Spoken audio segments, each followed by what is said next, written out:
Aquella nit, a l'hotel, em vaig beure totes les cerveses del minibar i em vaig emborratxar. Bé, això creia jo, perquè les cerveses eren sense alcohol. És que últimament porto una vida molt caòtica, així que fa uns mesos he decidit entrenar el meu cos.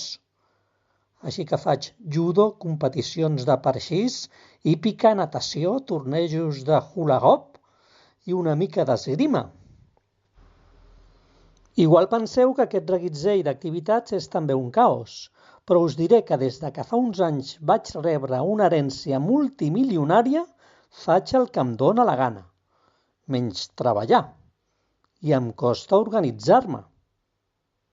Però com amb les cerveses sense alcohol, cada cop la fórmula em sortirà molt millor.